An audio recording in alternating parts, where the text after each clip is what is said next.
In the winter of 1959, 9 experienced hikers walked into the frozen mountains of the Soviet Union. Only pieces of them came back.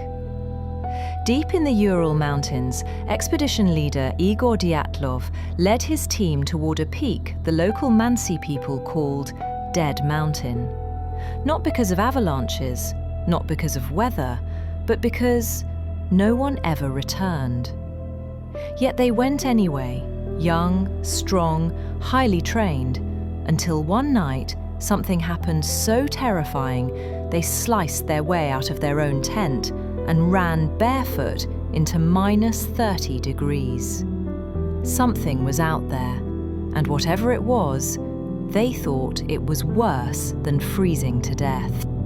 When search teams finally found the campsite, it made no sense.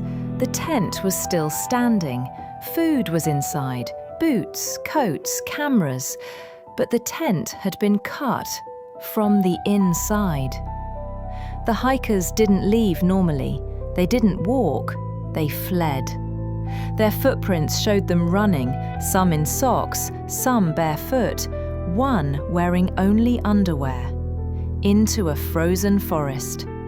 What could force trained, rational adults into the Siberian wilderness without their protection?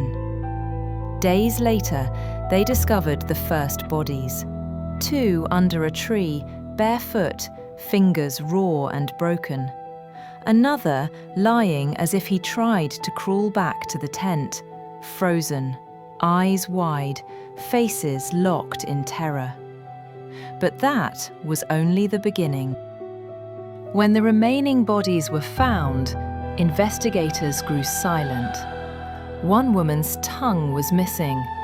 Another hiker had shattered ribs and a cracked skull, but no external wounds, as if something had crushed them without touching them. No struggle, no human footprints nearby, no sign of animals, no sign of another group, just destruction.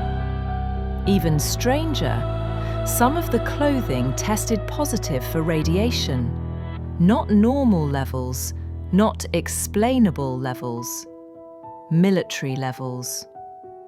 But the Soviet government declared the case a result of a powerful unknown force and closed the files. Avalanche, experts say no, the slope was too shallow.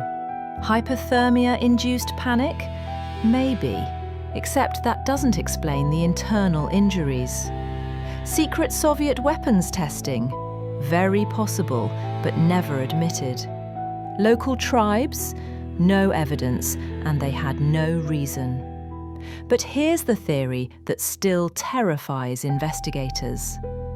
On that same night, multiple witnesses in nearby towns reported strange orange lights in the sky, moving silently above the mountains, hovering, watching, and then vanishing.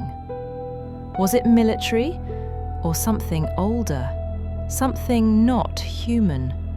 Something that had always been there, watching the mountain, waiting for someone to come too close. Even today, the Dyatlov Pass is avoided. Locals refuse to camp there. Animals won't go near it.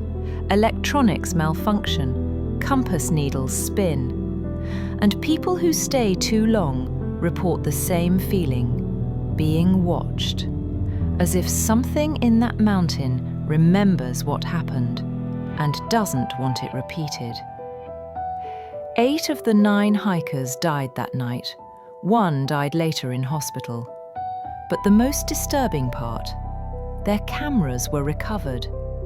One final photo remained, a blurry shape standing in the trees, just out of focus, just out of reach, as if it didn't want to be seen, but it made sure to be noticed.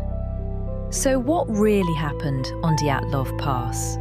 Was it nature in its most brutal form? A secret weapon test gone wrong? Or did 9 people stumble into something they were never meant to witness? Because one thing is certain, people still go looking for answers, and some of them never come back the same. If you were invited to camp for one night on Dyatlov Pass, would you go? Comment one word, go or run, and choose the next forbidden story. 1. The Bermuda Triangle. 2. The real Amityville horror. 3. The demon house they destroyed. Type 1, 2, or 3 now, because the next place we visit might be watching us already.